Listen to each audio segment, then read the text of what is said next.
Come down. Ooh, you make my high come down. Always tripping when you come around. Never have to cut you out like right now.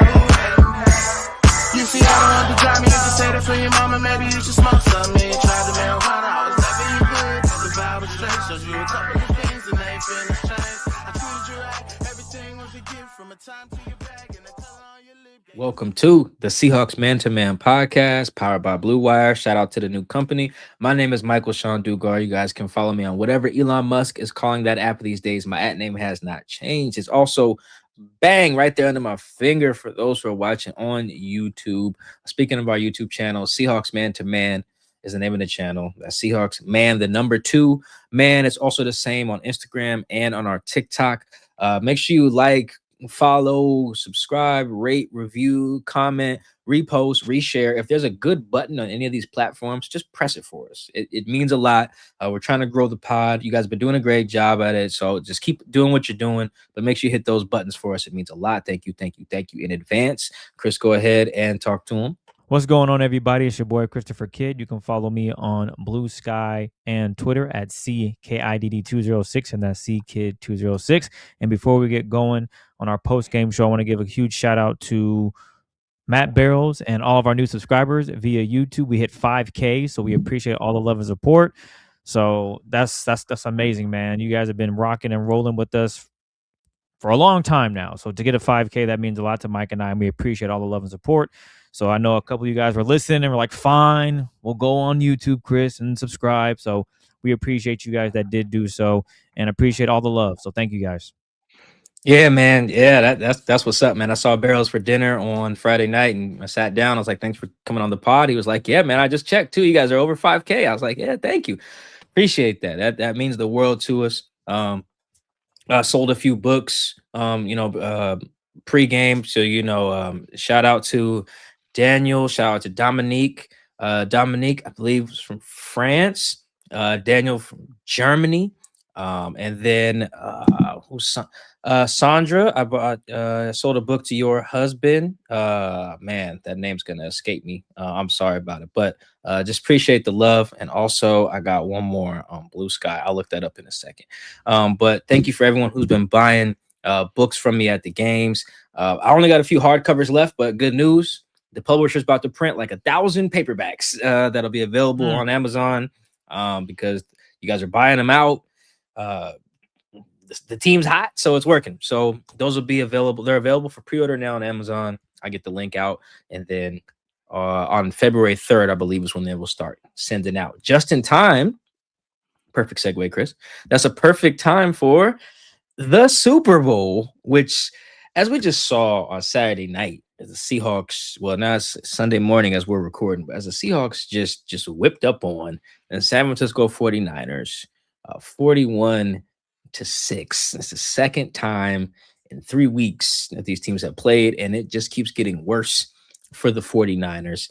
And I was telling people after the game, and Chris and I were even talking about this. You guys got a lot of questions and voicemails. We'll get to those, but I want to make this point because this is one of those benefits I feel like of being at the game. And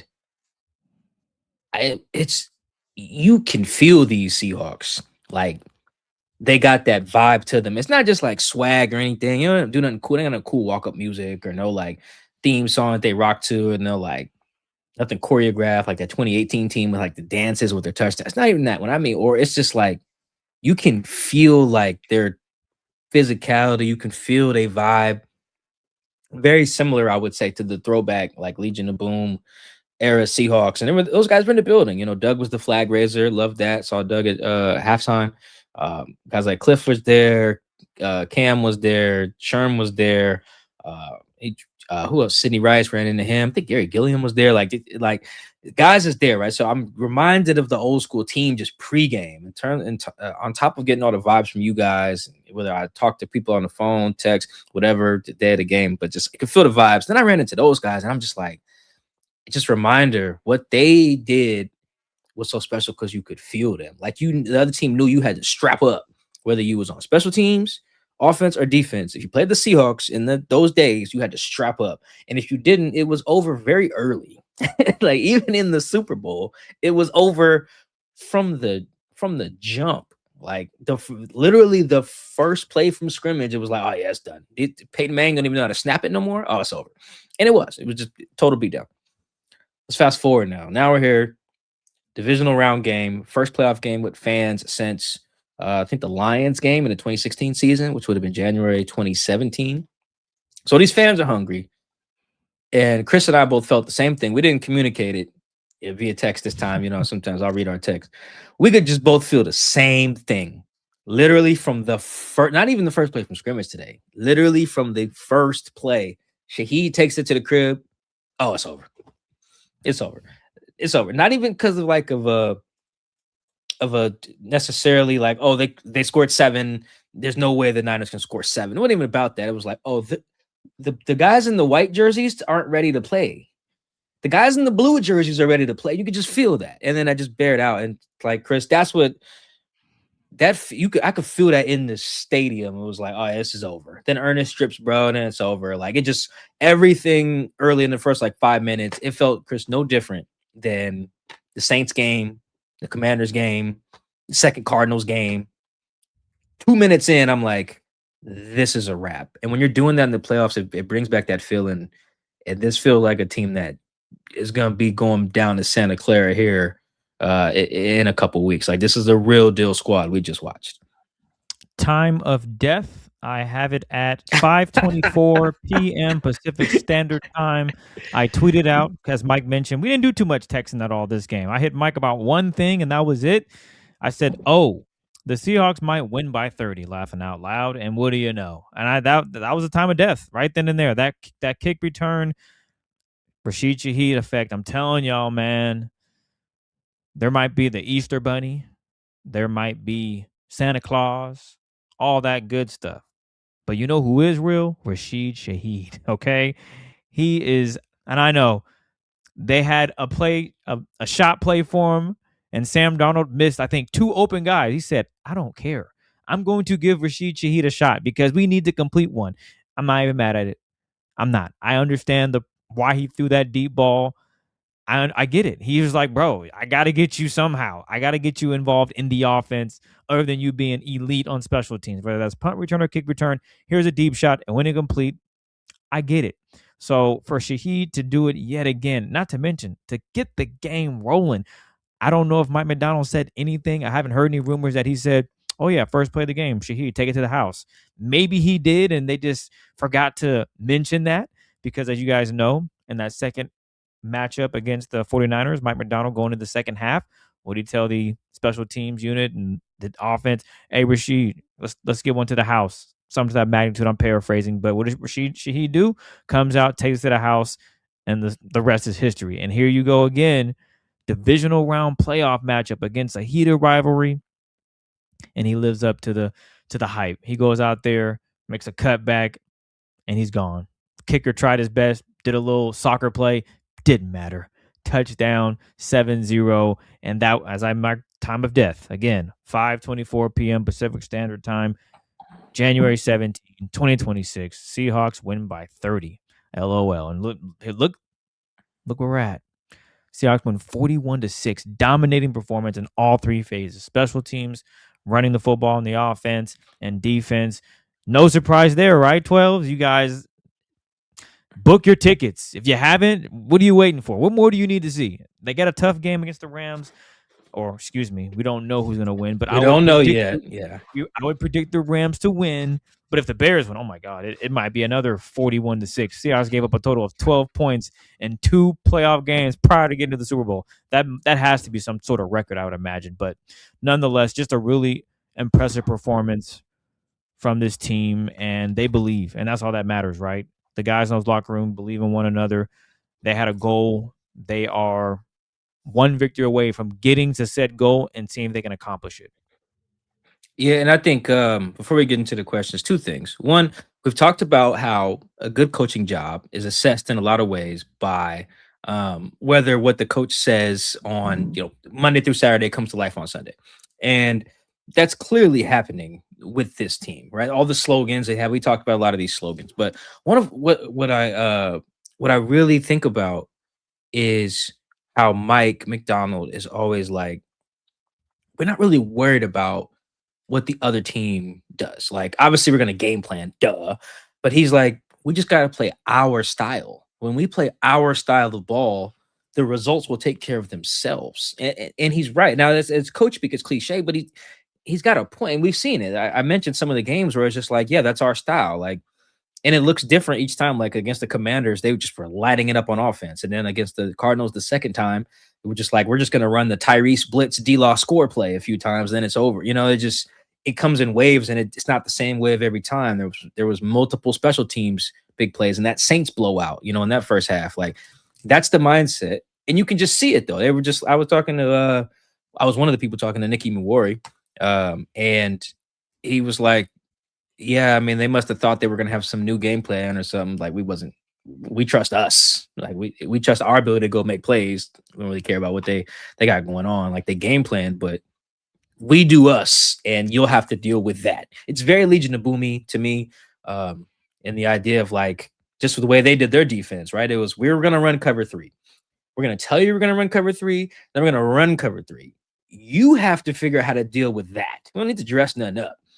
Try to run it, God bless. Try to throw it, God bless. Like, it was just this, it was cocky, but it was also, they trusted their training. It was like, we're going to do a thing because we're great at the thing, and you got to deal with us, right? Meanwhile, let's compare that to the Niners, right? The Niners cracked me up. This team was chirpy for a team that ain't that good. So, like, look, for example, this is, I love Chris cut this up. This is Juwan Jennings, Chris's boy Juwan Jennings, after they beat the defending champion Eagles last week. Do you know who you're playing next week? I take a wild guess. I hope it's Seattle, though. It is Seattle. Let's go. Let's go. Let's go. I can't wait. That's who we wanted. That was 6 days ago? 4 to 6 days later. And then here we are, 41-6. And it's not just him. Like, it's Lenore, who I like. I like Lenore, like his energy, but it's like, they just seem overly concerned with like sticking it to the Seahawks. Where the Seahawks are just like, we're just here to whip ass. That's it. Because we are ass whippers.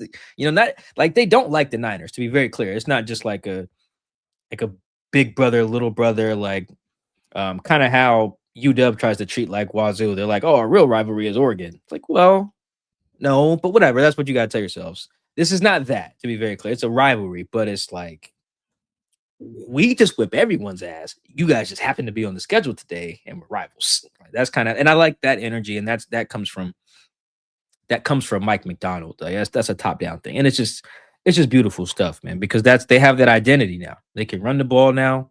You can feel the physicality there. I mean, Ken Walker finally, we'll talk about him, but he's running through faces now.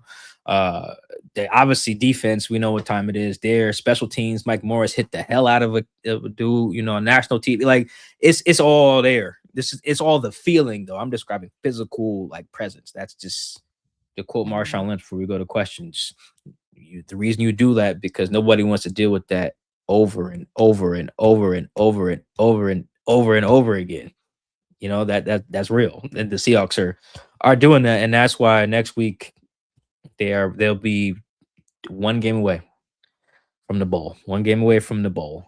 But yeah, let's get to y'all questions. Get to your voicemails. We got a lot of them. Appreciate it. Hey, Mike and Chris, Steve from Spokane. Love the pod.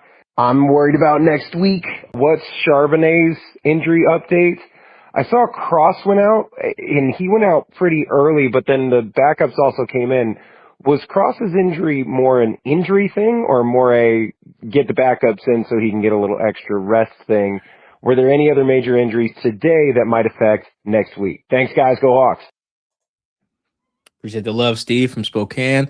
Yeah, I missed Mike McDonald's press conference, but it sounds like Charles, his foot does hurt to some extent. I'm not sure to what, but by the time he was even Charles came back out and tested his foot. Like, he was doing some reps with Christian Haynes. And then I'm sure he looked up and was like, oh, damn, we up 30. let me find my beanie. I don't need my helmet. Whereas Zach, anytime the coach mentions like something structural, like they got to see if there's some structural issues there, I do get a little worried about that. They got to play a game in what's that, 8 days or something like that. So a little worried about Zach there. That's all I got though for right now. It's just 12 whatever Sunday morning. Not a lot of updates there. Those are the only two notable ones. But yeah, if they don't have Zach, I do think that is a big deal. We've kind of joked here about like them just not liking Ken for whatever reason, not giving him no red zone carries. But I do think they need both of them, especially if they're going to play the Rams next week or even in the Super Bowl. They would need both of them. But it sounds like Charles is more like a maintenance thing, whereas Zach seems a little bit more up in the air between those two guys. Yo, Corey from Seattle. So look, there's no way the Seahawks are paying Ken Walker over the offseason, right? I mean, they're not, but maybe they are. Who's going to pay him if not us? Peace. Well, I mean, hey, if you needed some evidence as to why you should get the ball in number 9's hands, I mean, Chris and I have been on this for a minute here. Like, we are big Ken Walker advocates. No, we don't have nothing against Zach, to be clear, but the tape is special with number 9, man. Like the way he can scoot. Like Chris, all 3 of his touchdowns was just like the third touchdown was really just like follow Jalen Sundell to the promised land. But like those first 2 was just exactly why it was so puzzling to us all year why he was not getting the ball in the red zone. Did you see the cutback on that first run? Beautiful. Did you man. see that? Just good vision, clean, hit the hole, and the rest was history. Just a phenomenal performance by him. It's crazy what happens when you give him the ball in the red zone. My God. I was surprised they didn't just limp Charbonnet out there just to be like, hey, go and get some touches. Nah, if they had to give him my man, what's my man name? Velus Jones Jr., who I don't know. I have nothing against it. But if he had got some red zone carries, then I would really thought I'd had to do some reporting. Like, yo, what's up? Like, what did he do?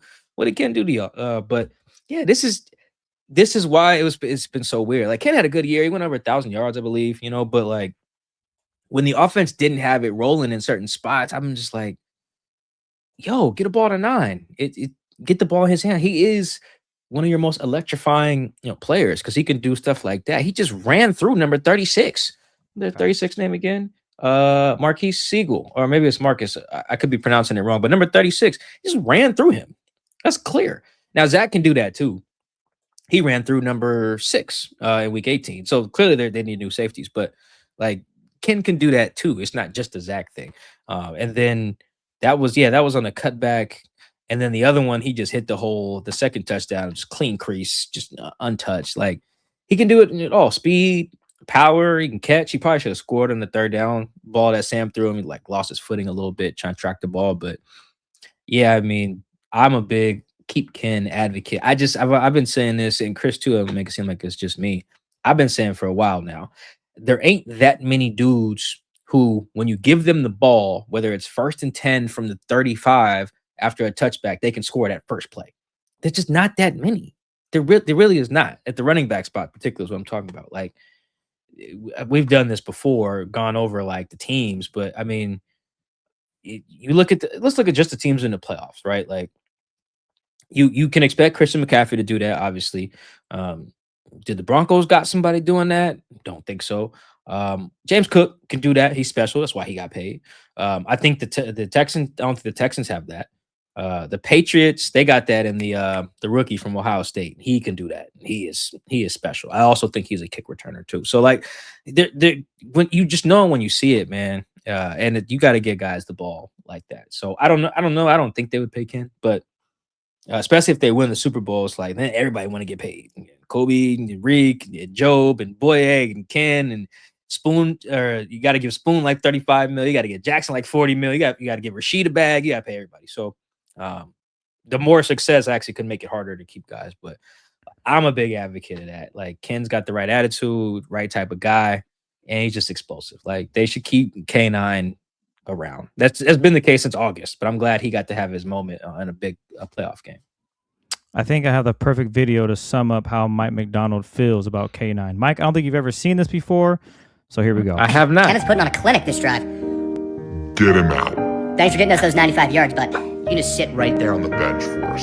Thanks. Drive 5 carries, 3 catches for 30 yards. We're going to let Zach punch it in from the 2, though. Touchdowns? You don't need touchdowns, Kenneth. That's what we got Zach for. Oh, that's so funny. I mean, it's crazy that there's even content about this because we're not bugging, we're not making this up. It just felt weird all year. It'd be like, yeah, Ken does this, he's great, get him down there, and then just all right, just sub him out. Or like one time they put him in with the heavy package and then like play action, and then he came right back out for second down. I was like, okay, you guys are trolling, man. But again, there's nothing against Zach. Zach's great. They should pay both of them. But yeah, there have just been so many instances this year where it just looks different when 9 has the ball. And this was another one. So yeah, shout out to Ken. That's a special player, man. Like when they can't really get explosives in the passing game really right now. It's kind of weird, but you can get them in the run game. Give it to Ken and Zach. But yeah, definitely use both of them, not just one guy. Let's look at the defense. Are the Seahawks the best D on 4th down this season? And this is from Lei via Instagram. No, I checked the numbers. They're not. I think the Chiefs were, depending on what metric you like, success rate, EPA per play. These are all true media nerd stats. But I'll tell you this, and I think maybe some like pass plays could be skewing that. But I'll tell you this right now. Nobody wants to, on 4th and 1, just run it at the Seahawks. That's established. They are the best team at that. They have been since around like the Titans game, I want to say. Like they maybe even the Rams game. Oh, those are back-to-back weeks. So just around then, weeks 11 and 12. We looked at the numbers, and Chris even said either one big thing or one of our pods. He was like, I don't know why people still run the ball at the Seahawks on 3rd and 4th and 1. The film says don't do it. The number said don't do it. And it still says that. Chris and I are talking before we recorded, and I'm glad Chris said this. He's like, I respect Kyle Shanahan for not running it up the middle on that 4th and 1. Because you know what, Chris? That would have been stupid. Like, kudos to him for trying something else. Exactly. Yeah, I get it. You know, maybe we can catch him on the outside. That was his thinking going in. Okay, we cannot run it up the middle of the field. So you know what? Maybe we'll catch them off guard with this play, an option from number 44 to number 23, and we can get on the edge. In my head, no, I probably would have just thrown the football and just tried that completely and scrap running it because the Seahawks defense, the defensive front is so elite, so freaking good. And the best part about this defense, they're all healthy enough to play. And you're seeing it because obviously injuries happen in a long season. Good God, the 49ers, man, they were this close to calling Mike and I to see if we wanted to take any reps. That's how bad it got for them. They just ran out of bodies. And good for the Seahawks to stay healthy for the most part. They've had injuries, obviously. I mean, hell, one of their draft picks, and Torrey Horton, he's out for the season with that shin injury, so that stinks. But in comes Rashid Shaheed, right? Offensively, special teams, he fills that void. You're just seeing all the things that are working well for this offense, defense, special teams. And to get back to the question in terms of the Seahawks being so elite on 4th down, yeah, to be honest, I think you should just, if you're an offense, respect the defense, just punt it. Just try to get put the Seahawks offense in disadvantage for this offense. Maybe get them, on the 20-yard line, somewhere in that area where they have to have a clean drive, running it effectively, play action passing. Do that instead of we're going to try to just prove to them that we can move 2 yards. Because to be honest, I've watched 19 different games on tape. Nothing has screamed, oh yeah, you can bully a couple. No, that front is really, really good. Even when they bring the backups in, the guys that are rotating in and getting snaps, they do a good job. This D-line is legit. Mike McDonald preached physicality, and they've met it at every facet, from the D-line to the secondary, including the middle line, including the linebackers. They have just mastered the art of being a physical team. And yeah, I give credit to Kyle Shanahan for just doing something different, but really, that's what you're going to call? I guess. Again, as Mike would always say, this ain't a Niners podcast, but that was a head scratcher. So where's you going to leave it at that? Yo, I'm looking at this, Chris, real quick before we go. I'm looking at this replay. dog, that edge is set on this. Like DeMarcus Lawrence just said, "Hell no." We should clip this for socials. Like this play right here, this D-Law just takes number 68 and bench presses him into the backfield. Like that is crazy. That's how you get the nickname Tank. That is impressive, man. And then the pitch is dead. Like again, kudos to Kyle Shanahan for thinking out like, hey, we just can't run it right at him. That'd be stupid. Let's try something else. The something else didn't work either, and that's it. That's the style no one else wants to play. Where it's just like we're in the death zone. We set this edge. Like Drake Thomas sets an edge there too. Like it's just incredible stuff. It's championship ball. It's championship ball from the Seahawks right there. This one is from Nick Baker. Bit of belt to ass on Saturday night. What do you think has been the bigger story down the stretch run here? The way the defense is flying around. Yeah, I mean, I think, and not even just the defense, but here's the biggest story. And I wrote about this. My story should be up by now on The Athletic. I think there are a lot of attention was paid by me. I'm part of this to Sam Darnold and whether he was going to play even before the injury. Let's take the injury out. Even before a healthy Sam was the main X factor. I wrote about it this week. You know, if Sam just plays normal, these guys can win a championship. I believe that. If they don't get there, and I had to guess the reason, it'd probably be because Sam like turned the ball over, right? He led the league in turnovers. But then Saturday was a reminder, and this is the thing that stands out. Like the rest of the team is good enough where it's like Sam don't need to do much most of it. Like he really don't even need to just go out there. How many times he dropped back today? 19? 17. He threw one. Or excuse me, you're right. 19. My bad. Yeah, he dropped back 19 times, and then he threw 17 passes. Sam threw one touchdown today. It was over.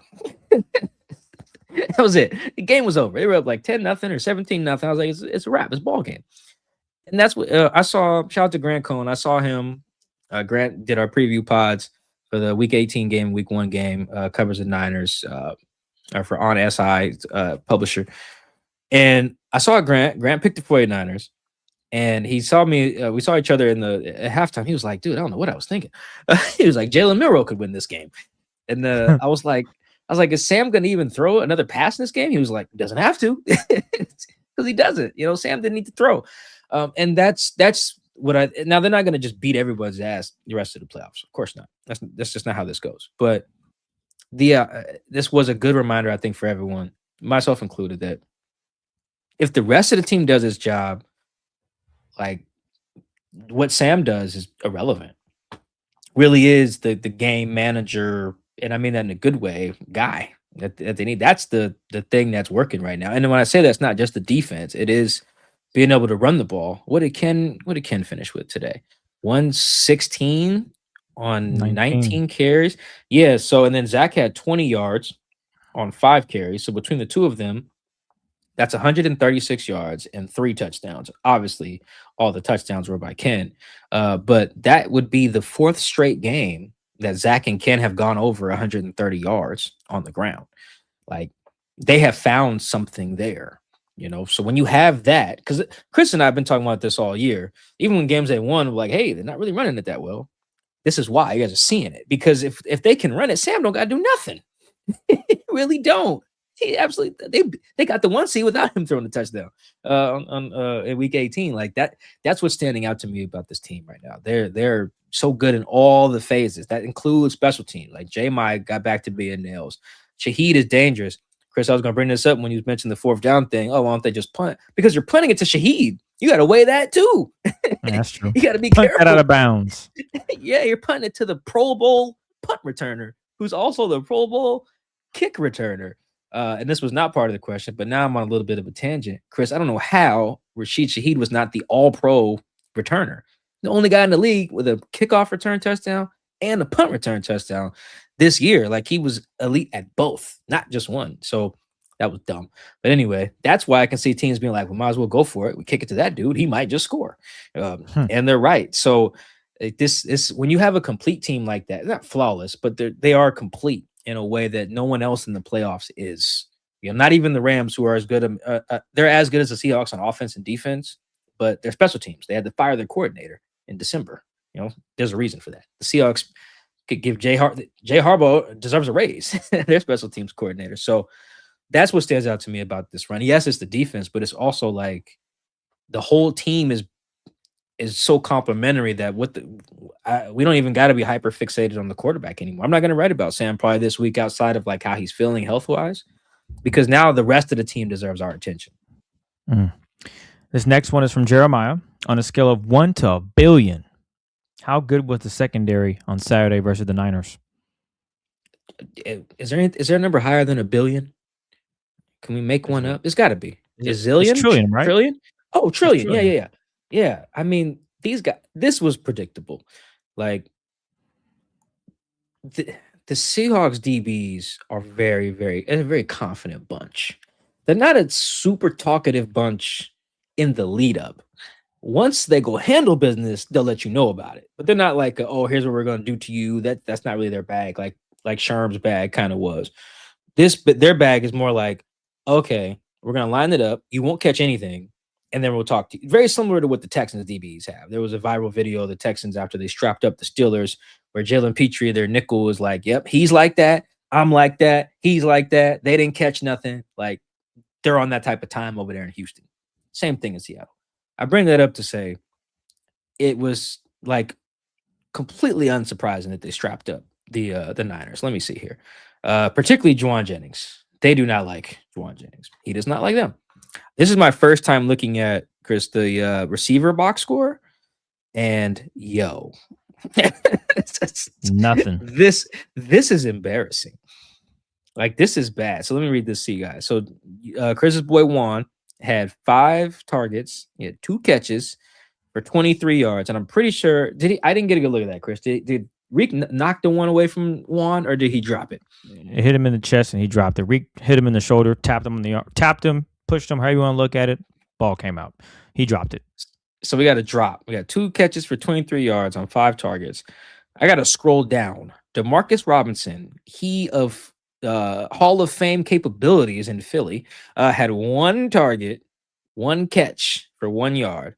Ricky Pearsall, 2 targets, 0 catches, obviously 0 yards. Kendrick Bourne, didn't even know he played today. 2 targets, 0 catches. Guys, that is crazy. That is unreal. That is very similar to what Houston just did to DK and them. These guys are real. They wanted to do that. In their minds, it was like, if we do our job, they're not going to catch the ball. If I remember this correctly, Chris, that one Demarcus Robinson catch, I think that was a trick play. I'm pretty sure it was like a 1 yard throw. Yeah. So that wasn't even, he ain't run a real route. Like, he had to run a hook and ladder to get a yard. That's great. Yeah, that's bananas. Like, these guys are real. One of those Juwan Jennings catches was very good. I think it must be this 19-yarder that they have on here. Long developing play. I think like Reek was on him. That was a good catch. But like that's crazy, man. That's bad. And that's how, for what it's worth, that's how the week 18 tape looked as well. It was strapping in that game. So I mean, I expect that every week from these guys. That's if they play the Rams next week, that'll be the real challenge. Like, can you guys guard Puka? But we'll get to that later if that happens. But yeah, trillion. The answer is a trillion. This was an expected butt kicking by the Seahawks secondary against the 49ers pass catchers. This is from Kieran out there in Old England. Was this just a broken 49ers team, or is this now legitimately the obvious favorite for the Super Bowl? Oh, they've been the favorite by the betting markets in my mind. Once they beat the Rams, I was like, yeah, they're the favorite, because I feel like they were going to get the 1 seed. You got to come through Seattle. I mean, you see how this is.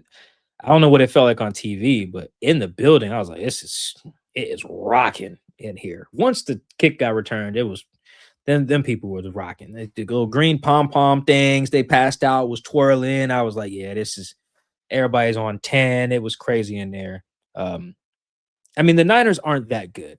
So there is that. They are lacking some talent. Like I said, the Seahawks aren't going to just beat up on everybody. Although I do think they would beat up the Bears pretty good. But not the Rams. The Rams are a real deal. I do think they'd beat up on whoever the AFC team is in the bowl, though. So really, I I guess that means I just only think they wouldn't beat up on the Rams. But I don't think the Niners are broken. Like look how hard they just competed in Philly. Philly is broken by comparison, but no, that's what the Seahawks do. That Denver team in the Super Bowl 48, they weren't broken. They just look like it playing the Seahawks. That's like the best offense ever going into that game. Peyton Manning had thrown like 55 touchdowns or something like that. They had broken all these records. Like they were elite. They were incredible. And then they played the Seahawks and they looked broken. And the only person who looked like they wanted to play that day was Demaryius Thomas, rest in peace. That was it. Nobody else looked like they had no business on the field. Well, they weren't broken. They were broken that day. And that's what the Seahawks do. And we've been talking about that, Chris, all year too, how what the Seahawks do is they take whatever your baseline is on your offense and they make you play below that. The Niners have scored 9 points in the last 2 games against these guys. That's it. Yes, they're missing Kittle. They're missing Trent. It's fine. Just score more than 6 points in a playoff game. I don't really care who you have. To be honest, I watched Nick Foles go to Super Bowl, score 40. Like you should be able to score more than 6 points. So yeah, that's embarrassing. Same thing with the Steelers against the Texans too. Like you got to be able to score more than that. Chargers against the Patriots. Like these teams are bad. But no, I don't think the Niners are broken. I think the Seahawks can make you look that way. Chris, did you see? I don't remember if we talked about it, but like Max Brosmer led a team to a victory. I forget who. I think they beat the Packers or something later. I can't remember now. But anyway, the reason I bring that up is there's been some games, several examples actually, where the Seahawks play somebody. They look like they're just incapable of doing anything. Then they go play someone else the next week and look just fine. Or a few weeks later, look just fine. The Colts scored what? 15 points or something like that. And they played the Niners like the next week and was and looked incredible on offense. Phillip Rivers dicing it up, Omaha and everywhere. Because when you play the Seahawks defense, unless you're the Rams, you just look broken. That's what these guys do to you. That's why it's so special. This is from Panda Hombre. Is the San Francisco 49ers, Los Angeles Rams, Patriots path the one the Seahawks need to silence all the haters and demons? Ooh, that's a good question. I mean, yeah. Now that Bo Nix's ankle is broken, that's crazy too. By the way, man, unfortunate. Yeah, it is. Yeah, I was like, wait, what? His legs broke? Because I didn't really watch I watched the end of the game, but I was like, when did he break his leg? Anyway, that sucks for Bo. I do feel. I don't know him, but that's super unfortunate, man. The young NF tore it all to fix that. But yeah, I mean, I think you beat the Rams in the title game. That'll feel great. I'll probably write about that this week too. That like this is what Mike McDonald was hired to do, to beat Kyle Shanahan and Sean McVay. If you go beat both of them on the year where they have 12-win teams or whatever, and then go to the bowl, that's it. Then I'm giving you a lifetime contract. I think his contract was like 6 years or something like that.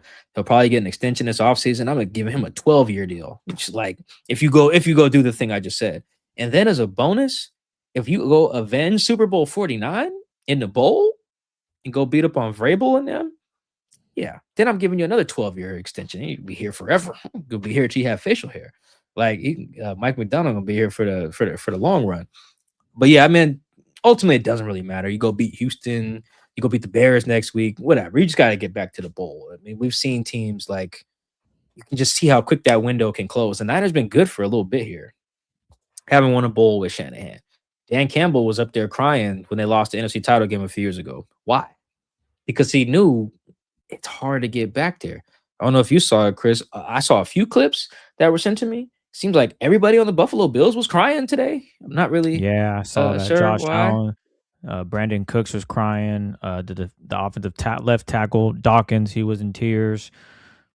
So yeah, Josh Allen felt like he let his teammates down, and then Deion Dawkins was like, "Nah, man, he didn't let us down." Yeah, it was one of them. I shouldn't be laughing at that. I should be teasing them, but you guys understand. It's a kid's game, but with an opportunity to win a Super Bowl, only one team can do that, and every play matters. And Brandon Cooks, well, actually, we don't need to get in all the plays, but yeah, they were up there shedding tears. Yeah, and that's because you just never know when you're going to get back. to the mountaintop, right? The Seahawks lost Super Bowl 49. This is going to be their first time back in the Super Bowl, or excuse me, back in the NFC Championship game since then, right? 10 years later or something like that, 10 or 11 years. So that shows you how tough it is. So yeah, no matter who you play, but yes, ideally it would be beat the Niners, beat the Rams, go avenge Super Bowl 49 and give Mike McDonald a 12-year extension. That would be like the perfect Seahawks season, fit for a Disney Plus script and all that stuff. This is from Alec McPherson. Does this W finally put the league on notice, letting them know how good this team is? And can the Seahawks repeat this performance 2 more times to bring it home? Yeah, I mean, I think offensive coordinators have been on notice for a little bit. When you have the number 1 scoring defense, people are just going to pay attention, right? That's just it. But so I do think, though, going back to what I was saying about Sam, like Sam's still the X factor. Like he can't wet the bed. For instance, he can't have a game like Josh Allen just had. I think he turned it over 5 times, or even like C.J. Stroud in the Steelers game. I think fumbled 5 times. What? Like Sam can't do that. So, and he could do that. He's the whole see and go thing, like 4 interceptions, no touchdowns. I think he's done that 3 times, in his career, a game like that. So he can do that. But the attention that I'm gonna start devoting more stuff to, and what everyone should do in a national level, when people start coming in here to write stories and flying in and come to press conferences, ask questions, come in the locker room, I'm like, hey, the focus should be everybody else, because that's really, and we've talked about this, Chris, and I think we talked about it last year, where it was like, okay, what if you put Geno in Detroit? What if you put Geno in Philly? Like those really great situations that Goff and Hurts had. Like Hurts was on a super team, essentially. Their front was loaded on both sides. Their secondary was crazy, still crazy. They're all-pro inside linebacker, incredible pass rushers, one of the best receiving duos in the league, an elite tight end. Oh, and then they're a 2,000-yard rusher. Like they just had it all. So all Hurts had to do was just be all right. And in Super Bowl, he went crazy. But like that's the blueprint in the NFL. It's not to have like teams led by Lamar Jackson and Josh Allen have not gone to the Super Bowl. Like having the guy who's Superman that's fine, but that to me the blueprint is all right. Let's build it so he ain't got to be Superman. He can be what's Superman name when he don't got the cape on? Clark Kent. Clark Kent. Yeah, he can just be Clark Kent. That's it. Just come in and handle business. We don't need you to say today. That's how you build a championship team. So I think that's what's like. Can they repeat that if everyone else does their part? Yes, like because that's the blueprint. It's not even as much about saying. I keep bringing up that point, but it's just sticking with me right now, Chris, because I got so many texts this morning about Sam and the Schefter tweet, and we're just like, I mean, if Sam got to throw with his left hand, it don't matter if they played like they did today. It really don't. Like that's how good everyone else can be when they're on their stuff, and then it don't really matter what Sam do. Speaking of Sam, this is from the 12th inning pod. Does this game silence the doubt surrounding him? No, because it's not. That's the thing. It's not. I appreciate the question. No, like what did Sam do? Have we said Sam's numbers today? We said he's dropped 12 back. of 17 for 124 yards, 1 touchdown. There was nothing. He was, and I hate saying this because I think it's not a slight, but he's really just the game manager, and that's not a diss to him. They didn't need him to throw it 30 times and throw for 250 yards. They just needed him to hand the ball off, play action pass, and you saw the play action pass to JSN for a touchdown. Beautiful play. A really, really tough throw and a great throw, especially considering, everyone knows that oblique's not feeling great. So I'm sure it wasn't, after the game, he's probably feeling it. But Sam played a good game, but he didn't have to do anything electric. Now, maybe in the Super Bowl, he needs to put on the cape and go out there and perform like Jalen Hurts did and prove that he can at the biggest moment, if the run game isn't working, the defense is having trouble stopping one of those offenses out of the AFC, maybe they will ask him, hey, we need you to make those throws that you've been making all season, but now we need you to do it under pressure, under duress, all these things that are magnified when you're playing in a big game. So, yeah, to your point, Mike, he really didn't prove anything that would say, oh, Sam is He hasn't done that. And I don't think he needs to. That's not how this offense and scheme is set up. It's not asking him to go out and do that. They want him to take care of the football, rip it when he needs to rip it, and that's it. I'm gonna share a text. Now I will share a text from because I was wrong about this. I said that it's probably gonna feel like I was basically I can't quote this directly now that I'm rereading it, but my sentiments to Chris because I was telling him that Sam was throwing underhand at practice on Friday. I was like, oh, that's a problem. I was like, I'll probably take some stuff out the playbook, like anything that rolls left. You know, your left oblique. That's a lot of torque required to throw left. Boy, was I wrong. That touchdown to Jax is the exact type of throw I thought he would not be able to make today at all. Because rolling left, he's a righty, like that's tough. I'm sure that hurt like hell. That was a dot. That was a dot in the back of the end zone rolling the other way. Like once I seen that too, I'm like, nah, Sam. Like you can still doubt Sam, and I'm not going to argue if you do. That's fine. But yes, the larger point I'm making is he can make a couple throw. If that's the hardest throw he got to make, the team's fine. So yeah, that shout out to Sam for that because I was wrong about that. Boy, he could do anything today. He threw a ball between like 7 dudes to Cooper Kupp today. I don't know how he made that throw happen, but you can doubt Sam. That's fine. I'm not gonna argue, but the team is the bigger story to me. They're just really loaded. Speaking of the team, this is from Zach. Do you think the team cares who they play in the NFC Championship game?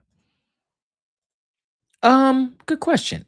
When you say the team, it's tough because there's a lot of guys in there. They might have their own individual, agendas. Maybe they don't like Ben Johnson, or some guys like, let's see the Rams again. I'm sure the defense would like some get back. Puka went crazy on them. They'd want to, shut that down. Probably a bunch of stuff. Ernest probably want to play his old team, Cup. It's another rivalry game. So I don't know. I don't want to speak. It's hard when you say a team, because there's so many guys with different feelings. Like some guys don't care. I bet you I'll go ask Abe Lucas right now. It's like, I don't care, man. I'm going to go out there. I'm going to do my job. My block was in front of me. I'm going to wear my neck pad. And that's it. Like Abe's like that type of guy, Gray, same thing. Gray, like, yo, you know what? Don't really care. Bears, Rams, koala bears, don't matter. Let's go out there and block and go win the game. There's a lot of guys like Jax is like that as well, to take it off of offensive linemen. They just don't care. So some guys will probably care. Like I said, some guys will probably be like, let's get some get back. The Rams dropped 37 on us. That's not okay. Let's go hold them down too. So no, I don't think they care. And that's another Mike McDonald thing. Mike don't care either. It's like, yo, I'm gonna have a game plan ready. We're gonna focus on what we do because we whip ass. And whoever comes here is getting their ass whipped. That's their mindset. Whether it's, like I said, the Bears, the Rams, whether they change a rule randomly and they got to play the Chiefs or something like that. Like whoever comes to Seattle is going to have a hard time. That's their mindset. I remember talking to guys about that in Levi's in week 18. I was just like, how does that feel knowing that like somebody got to come, not only deal with you guys, but come to Seattle and do it? And everybody was like, that's the thing. They're not going to. That was it. It's like they're confident on the road. Everybody's confident on the road, but it's just a different vibe. That Rashid Shaheed kickoff return is not igniting a crowd if they was playing this game in LA.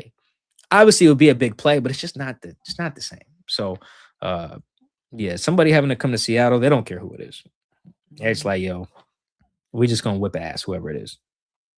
This next one is from Chris Leeper. Who do you guys want to play more, Rams or Bears, and why? Who you got, Chris? I want them to face the Rams because I think it's an opportunity to show for them, right? This is a team that believes in their system. They believe in their head coach. They believe in the guy next to them. So why not go out and beat a team that is just as good in a lot of areas outside of special teams that you are? Their secondary is not as good as the Seahawks. I think we can all agree on that. But you get my point. Go out there and slay a team with Devontae Adams, Puka Nacua, and Matthew Stafford. I think that gives them even more ammunition. Like we got past the Rams, and we got who in that? Come on, man. We give us the championship now. Obviously, I go there and play with that same attitude, but I think for this team, I think it would mean everything to get the Rams again and beat them at home to go to the Super Bowl. And it might mean just as much to beat the Chicago Bears, but I look at it as taking down a 40-year-old Stafford who had a bad back coming in this season. Puka Nacua, who is arguably one of the best receivers in the NFL. And then you get Devontae Adams, who is a red zone third down possession receiver that is still elite. And you look at what they got on that D-line and how many stud players they have. I just think it's an opportunity with the Seahawks to show that they are the best in the NFC West, and it's not a question. Yeah, I think I'm torn a little bit. So for like narrative purposes, like I mentioned, I would love for like the story to be, I'm rooting for the best story. I'm a storyteller. I'm rooting for them to, play the Niners like they did, win, play the Rams, win, and then play the Patriots. That would just be like I might literally write another book if they do that. So I would love for that sequencing. Just schematically, since I haven't seen the Bears live and I haven't watched a ton of their tape, it would just be cool to watch them play the Bears, play Caleb Williams, all the off script stuff that Caleb Williams does. Because like quietly, although I think they would beat the Bears, like between today's game, between playing Cam Ward in week 12, and then maybe there's another quarterback that I can't think of, but like you can make some plays. Yeah. Even the game-winning touchdown. Yeah, that's a good example too. Yeah, like you can make some off-script plays against these guys. Like I just kept waiting for Brock Purdy to just throw it across his body and something dumb would happen, but he kept making good decisions. The Ernest pick was a little different, but like my point is you can run around and make some plays if you're that type of guy. And then Cam did it. Cam Ward, that is, on third downs and fourth downs down there in Nashville, and then Brock did it. Brock made some throws today. Like Brock's not the reason they lost; they just got their ass kicked. But that would be fun to see how that would match up with Caleb, because Caleb off script is ridiculous. His arm is nuts. He can throw it. I mean that ball where he's like jumping in the air against the Packers last week. That might be the best playoff throw I've seen since the Kaepernick throw where he was in the air and threw the touchdown to Bolden in the championship game here. So that schematically, I would like them to see the Bears, see how they do, see how Sam would handle himself against a team that's really good at taking the ball away on defense. And then on the flip side, I'm rooting for the best. The best story is for them to play the Rams and win, and then play the Patriots. So story-wise, I think I prefer that, but schematically, I would like for them to play the Bears. I think the Bears game would be not as competitive. I think the Rams game would be like down to the wire. This is from Holly. What was your favorite part of the game? Ooh, okay. I have an answer, but I want you to go first so I can formulate. I want to correctly say I this. feel that I'm going to give a Mike McDonald answer. I don't know, man. There was just so much great things out there. Where do I go? You got, I'll go with Rashid Shaheed, man. Like, what more could you ask for? The dude has just shown up in some really big moments. And he did it again on Saturday on the first play of the game and just got it going. He just got it going, and that's huge. Not to say that if he doesn't, the Seahawks lose this game. I still think they march down the field and score a touchdown. I believe that. The run game was that efficient and that good, Mike, on Saturday. So, yeah, I'll just still the easiest one. My favorite part was Rashid Shaheed taking it to the crib. That was my favorite part of the game, I would say, because you just felt the energy. I'm at home watching the game. I'm just like, damn, this seems like this is going to get real muddy for these boys. I hope you guys like rain, because it's going to rain all night in Seattle. And poor San Fran, they didn't know how to react. They were just like, man, we can't do this. We can't do that. It was just a snowball effect. Yeah, so I'm a cheat. I have two. My first was just a off-field moment. Just like I mentioned earlier, seeing all those guys from like the past, particularly Doug. I hadn't seen Doug in person since my book came out. So like seeing him hype up the crowd, I'm glad that I think the NFL account tweeted it, and I tweeted the video of it too, of him raising the flag and fire. That just felt good. It felt right. I felt like if they were gonna, I don't know why anyone thought Pete was gonna raise the flag. That was crazy. That's crazy. Yeah, I kept people asking me that. I'm seeing it on social media. I'm like, why would Pete raise the? No, what? He just got fired. What? No. Yeah, no, absolutely not. I'm sure he's happy for them, but raising the flag is completely no. You're not gonna do that. But I thought if they were gonna have someone do it, my first thought was Jermaine Kearse, and then if you're not gonna have him do it, Doug, or have him do it together, which I think they may have done already before. But then to just see Doug, that was cool, man. I just know the passion that he played with, and so much of the stuff that he talked about that made that other era of football work for these guys. I see in this team, and I think somebody might have asked us who from this team we'd put on the Super Bowl team or vice versa. But I didn't pick Doug, but I wish he could have played on this team too with these guys because they embody a lot of the stuff he's talking about, like the way Bobo blocks, the way like Jackson, like all they do, not all they, it's mostly Lenore. Lenore just pokes Jax and he just don't care because that would take energy away from him doing what's best for the team. Like that's how Jax is wired, and that's how Doug's wired too. He loves blocking, he loves making plays too. He just loves doing what's best for the team. The way Jax talks about blocking for Ken is the way Doug would talk about blocking for Marshawn. Like I just see it, so I wish he could play on these teams. But so that was my favorite moment leading up to, and it wasn't just seeing all these guys. I think I rattled off some of their names already. But then on the field, just to see the plays that Ernest made, because like I wrote about Ernest and then like how he's kind of the heartbeat of the team. He lost his dad in July. And sometimes I don't like doing stories like that because you got to move quickly. So on to the next story. It's like, all right, do this story, sit down with Ernest. He pours his soul out. I write it. And then that's it. Like, okay, well, he's still dealing with it. His dad's still not here. Like, damn, so I just keep doing follow-ups. So I got to keep asking him how he's doing, because like that's real personal, right? Like he's one of them guys who, much like Doug or like Jax, is very much doing this for the guys next to him. Like he's making those plays for Drake Thomas. He's taking on those blocks for D-Law. He's doing, all this stuff. Like he just cussed us out over Sam in week 11. We ain't even do nothing yet. He just cussed us out, but that's how much he loved the guys on the team. So when he makes plays, it's always super special. If you guys remember in week 1, he wore that shirt that's got his dad like pictures on it and stuff like that. That shirt's always in his locker now, home games. He must wear something else and just bring the shirt with him. I haven't asked, but like seeing that, it's always cool because like I don't know, everyone's probably lost someone very close to them, and it don't just go away once you just have the funeral or talk about it once. There's always reminders of them. So anytime anything good happens for Ernest, I'm always gonna be rooting for that. So that was my favorite on-field moment. The pick, the forced fumble, whatever. Take your pick, and then seeing Doug and all those guys will be my other moment that didn't have to do with an on-field thing. This next one is from JSN Onju. Is playoff Cooper Kupp real? You know what, Chris? I didn't even realize until John Boyle of the Seahawks.com, shout out to John, he was asking people in the press conference about Kupp. And I was like, why does John keep asking about Kupp? Like, clearly he's writing about Kupp. But I was like, what did he do? He led them in receiving today. I don't think I knew that. Yeah, I did not know that. At 60 yards.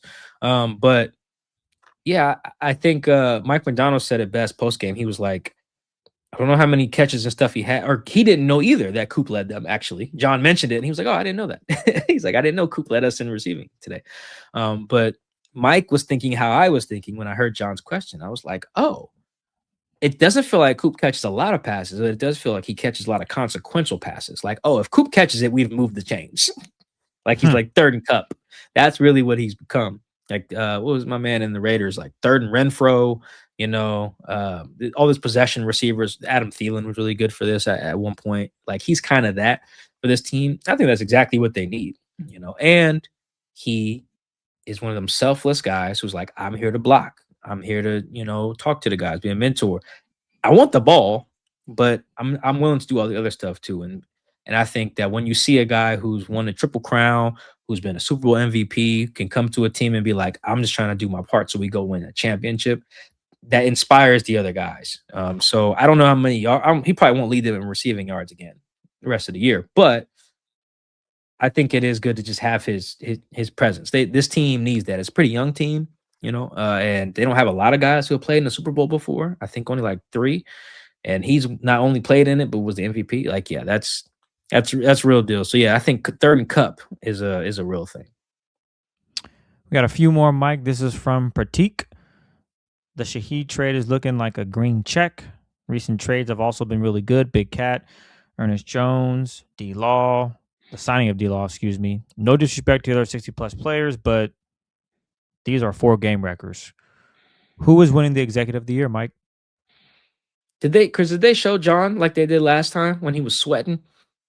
They Yeah, showed they showed John? him a few times. They showed John a few Yeah. times on Saturday. Mm-hmm. Did he have a shirt on? Miles.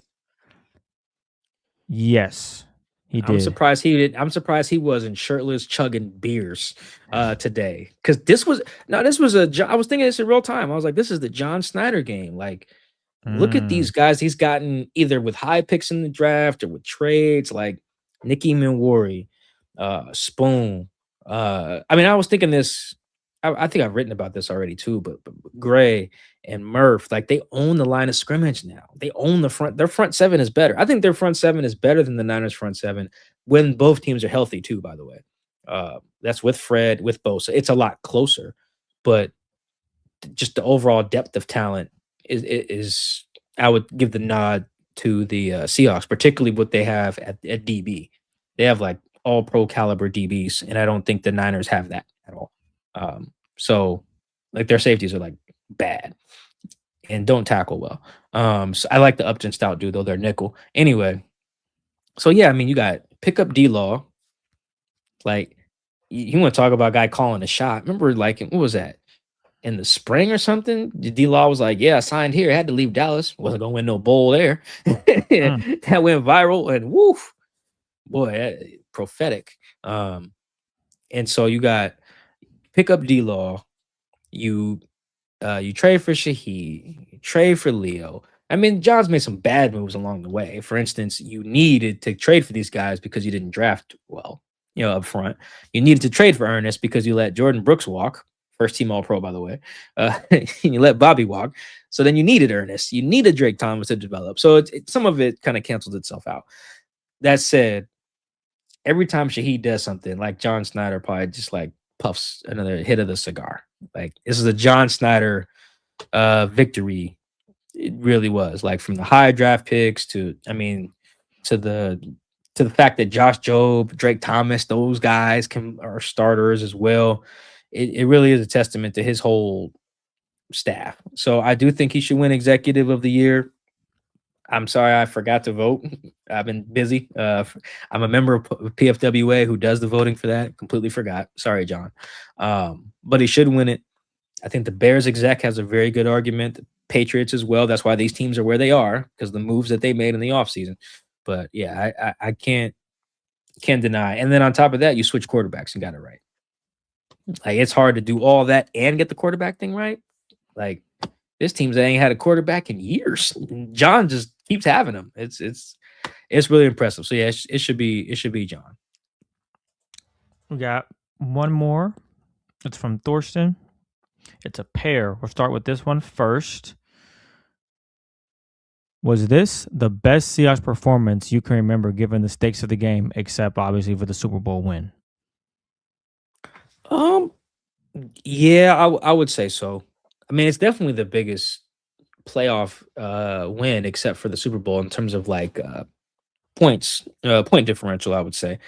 But I mean, pound for pound, the NFC Championship game that they won to get to the Super Bowl 48, that Niners team was serious. Like, everything that you could describe as the Seahawks feel this way. Legion of Boom, they got that feeling, they got that aura to them. The Niners were built the same way. They had their badass running back, Frank Gore. Their O-line was good. Their D-line had dogs on it. They had Bowman and Willis. Their linebackers were just as good as KJ and Bobby. And then they had my man back there who be hitting people. Was it Dante? Was smacking. Yeah, like they were built the same. Like, their quarterback was a dual threat dude, strong arm, Kaepernick. Like, they used the fullback. The Seahawks used the fullback. They were mirror images of one another. And so to take them to the wire, that was like, blowing them out would have been pretty hard to do in that game, given what was on the line. But yeah, I mean, Chris, am I missing one? This seems like this is up there, man. This is clear cut. 35 points. Yeah, 35. Ass whooping. And yeah, the last one from Thorsten. It's a fun one. If the Seahawks offense played versus the defense, all starters, would the offense actually stand a chance? No. Wait, okay, say this again. So the Seahawks starting offense, O-line, versus the Seahawks defense. That D-line is just good luck. You know what? This is funny because I was thinking about this, and not thinking about who was I talking to today? Oh, it was Eric Saubert. I was talking to him. I asked him about the defense, like how nice is it to have like, that be supported by a unit that's good. That is that good, excuse me. He was like, "Yeah, man, it's great because like he's like there were times in camp and stuff we were going against him, and I'm like, is it us? Like, as in like they couldn't move the ball, and they're just like, what are we not doing? You know, I'm paraphrasing a little bit, but that was the sentiment where it was just like, hey man, why are we not performing? Is something wrong with us? And then you realize, no, they're just like that. Yeah, you're going against the best defense in the league. It's not you. And Eric was saying that kind of tongue in cheek, but like he was serious. He was like, yo, yeah, like there was like, yo, wait a minute, man. What's up with us? Is it us? Like, no, it's them. They're real like that. And I mean, it's the same thing on the flip side. I didn't get no quotes about that like today about the offense, but I was get quotes like that during the year about like covering jacks, for instance. It'd be like, guys, jacks would have a big game or something this year, and you go talk to the DBs who've been covering him. They were like, I mean, shoot, we couldn't cover him in camp, so they were like, if we can't cover him, we know nobody else is covering him. Like so. Thankfully, he is on our team because I wouldn't want to have to deal with that. They all think they can cover jacks, of course, but they being the Seahawks DBs. But like it's funny, Eric brought that up today. It's like, yo, in camp they was giving us some problems. Not like I needed him to say that. I was at camp, I could see. But I'm glad that they was even acknowledging like for did we talk about this in the summer, Chris? I remember there was a couple days where they were trying to run the ball, and it was just like anytime they ran it towards D-Law in camp, it did not work. Did we talk about that? I feel like we didn't. Oh man, they had several days where it was just like, stop running it at 0. That does not work. But then it's like you realize, and I had to see this too. Oh, the Seahawks run game isn't bad. D-Law is good. Yep. That's the answer. Because like, what did we talk about today? Kyle Shanahan was like, let me try to get to the perimeter. No. Run it the other way, Kyle. Not at number 0. That's your problem. So yeah, I think if the Seahawks offense was to line it up against the Seahawks defense, that would be rough.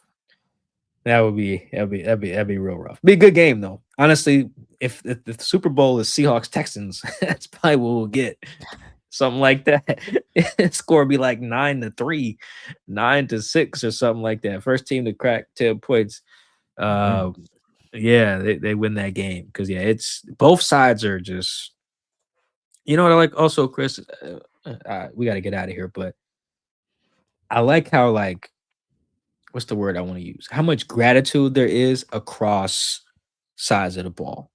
Like the offense is so like Jackson says it every time he's got a microphone in front of him. He's like, I'm so happy that DeMarcus Lawrence is my teammate. I'm so happy that Spoon is my teammate. He's like, I'm just so happy that those guys over there are with me.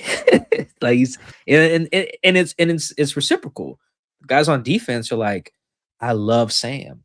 Like even Ken Walker today, or excuse me, Ernest Jones today said that he was going to Ken Walker during the year like, Doug, just stay at it. Keep stacking. Those creases are gonna hit. Like that's your linebacker telling Ken that. Why? Because he is grateful to have Ken on his side. Nicky Mawari, same thing in terms of like, I love playing with Ken Walker. He's a dog. I like dogs. That's us. It's back and forth. That's really special. That's really special. You don't really get that. Like you get it sometimes. Chris, we'll see that when you like interview Chiefs players on defense. Like, yeah, I get to play with Mahomes. This is lit. But nah, it's different than that. I think because it's not just Sam, and it's not just like, oh, I'm a Ravens player and I love playing with Lamar. Yes and no around here. It's really more like I love just that offense and those guys over there. They're making me better, and I appreciate them because they're good as hell. Did you hear what Did you hear what Leo said today about his sack? In the presser? Post-game presser? Yes. Yes, I did. Yes. So, like, that's a good example too. So I'll paraphrase here for a second. He got asked about the sack. Leo did. He had that fourth down sack. And he was like, I owe that to Gray Zabel. Because he said, Gray Zabel was giving me tips. I think he was implying it was like during the week or at some point where he was like, dude, you keep getting all these center slides to you. So instead of taking that like inside move, just crash the B gap. Just keep crashing the B gap and you'll win. And so Leo said that whole drive today that led to the sack, the fourth down sack, he was just crashing the B gap, crashing the B gap. If you watch the clip, he just crashes the B gap, just full steam ahead, and he gets his sack. And he's like, yeah, shout out to Gray. And it's like, that's Leo, an all-pro, I think 11-year vet, being like, yeah, the rookie from North Dakota State gave me some advice today. That don't happen everywhere. It don't. It's legitimate love between it. It's special stuff. I don't really see that. Especially with the age gap there. It's like Leo is 11-year vet, Pro Bowler, all-pro, played at USC. The rookie from North Dakota is like, hey, bro, crash the B gap. He's like, oh, you're right. Let me do that. You know, that's crazy. When he said it, I'm like, what? I didn't have time to write about it, but I'm glad we said it on the pod. So that wasn't the question. That's a tangent. But yeah, I just wanted to talk about how special this team is, Chris, because even no matter what happens next week, these guys are real deal to me. Like Mike McDonald was the right guy. He clearly was, because these guys just legitimately put belt to ass. There's a video of Jackson whipping the ground on the sideline with a belt that apparently a fan gave him. Like it's crazy stuff that we just witnessed with this team, man. Crazy stuff that we witnessed indeed. We appreciate all you guys for watching, listening to this new episode of Seahawks Man to Man. Enjoy some Saturday football. We hope that you guys have a safe, good Sunday going into Martin Luther King Day. We appreciate all the love and support again. We'll come back with you guys with a preview of whether it's the Bears or the Rams, one big thing, and then standout plays. Man, we might just replay the whole freaking football game for you guys. That's how good it was. So, yeah. Mike, anything you want to add before we get out of here? Just appreciate the love again. I have only a few hardcovers left. Barnes and Noble still has some books left. But paperbacks are coming. I'll send out more info on that, but you can pre-order paperbacks now of the book. I'll sign those as well. So it's not just like you get a paperback, it's not signed. I'm gonna sign those as well. I'll send out more info on that, but appreciate all the love we've got on all the book sales. Like it really just overwhelms me to just meet people from all over. I signed a book from my man was from like Illinois or Iowa. It was just crazy. Also, shout out to Steven. Who bought a book from me, and shout out to Tom who bought a book from me today. I'm sorry I didn't get your names earlier. Like that stuff means everything. So thank you. And Chris is right. We'll be back in the middle of the week. Yeah, enjoy your next few days. Appreciate it. Your team's great. It's lit. Have fun, and we'll catch you guys next time.